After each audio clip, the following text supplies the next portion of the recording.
قالت لي واش هاد البلاصه خاويه؟ قلت لها اييه. حطات حويجاتها ومشات عمرت السطول هادشي في الحمام.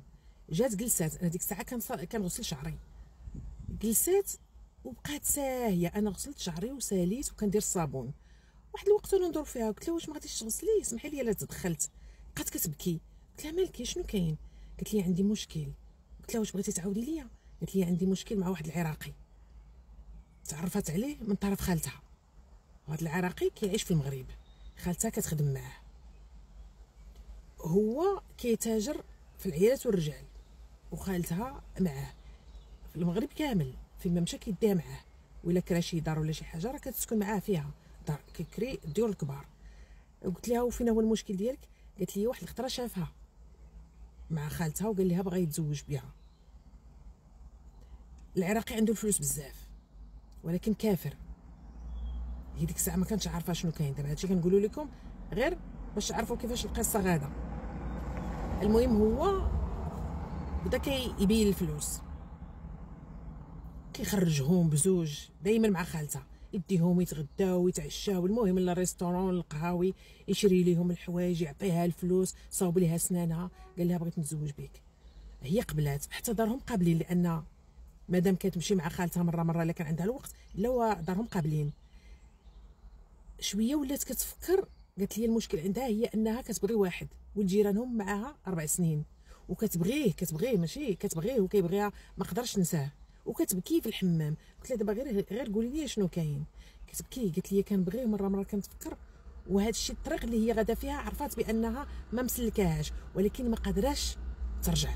عندها مشكل هي انها ما قدرتش تقول لهم لا. قلت لها وعلاش ما تمشيش بحالك يعني تفرقي منه؟ قالت لي ما نقدرش. قالت لي المشكل اللي عندها هي انه هي وخالتها ما كيهضروش في الموضوع.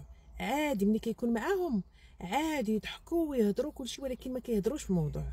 هي دابا هاد الولد اللي كتعرف ما قدراتش تفرق منه، وكتشوف بانها هي كتبغيه، وما خصها من داكشي كامل اللي زعما داك العراقي كيعطيها وكيوري لها ما عندها بغرض. والاهم من هادشي كامل عاودت ليا قالت لي ملي كيكونوا مثلا ملي كتكون هي عندها، هي كتخدم في واحد الجهه، انا ما بغيتش دابا نقول فين، في واحد الوزاره في الرباط. وقالت لي بان ملي كتكون مع خالتها مثلا الويكاند، خالتها كتكون معاه في البيت، كتنعس معاه في البيت، كيسدوا عليهم الباب وهي كتبقى في الصاله فيما كان كاري الدار. وملي كينوضوا الصباح هي وخالتها عادي كيتكلموا على حتى حاجه، وهي كتشوفوا داكشي ماشي عادي، ولكن ما قادرينش يهضروا مع بعضياتهم.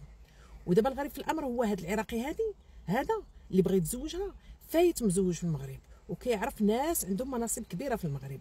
كيفاش كيتزوج؟ المدينه اللي مشى فيها ولا اللي شاف فيها شي وحده، المهم كبر منه صغر منه، اللي كان كيتزوجها عرفي، كيمشي مع الناس اللي كيعرف، كيتقدموا لداك العائله ديالهم، كيعطيهم ويوريهم الفلوس، كيزوجوه بنتهم. ملي كيسالي منها كيمشي لمدينه اخرى ما عندهم فين يقبطوا، كيتزوج عرفي، وهي هادشي عارفاه. واحد النهار عاودت ليا كانوا جالسين هي في كازا، هي وخالتها وهو.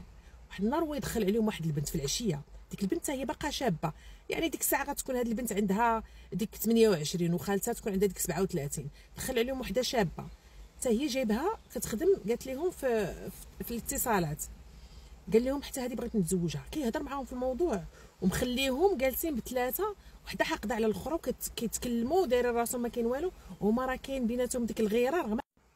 دابا المشكل اللي عندها هي انها عارفه بان شي حاجه كاينه تما، يعني بزز منهم انهم معاه، الفهم يفهم، ولكن ما قادرينش، ما عارفينش كيف يخرجوا من الورطه. وخالتها فرحانه انها يتزوج بها، ولكن في نفس الوقت هي كتبات معاه في البيت. هادشي اللي كنقول لكم راه حقيقه، راه ماشي وهم. هادشي انا 100% راه حقيقه. وهاد السيد هذا مازال في المغرب وكيدور، وكل مره الا لقى شي بنت وعجباتو كيحاول ما امكن يقنع والديها بالفلوس، وكيمشي عند الناس اللي ما عندهمش فلوس باش يتزوجها.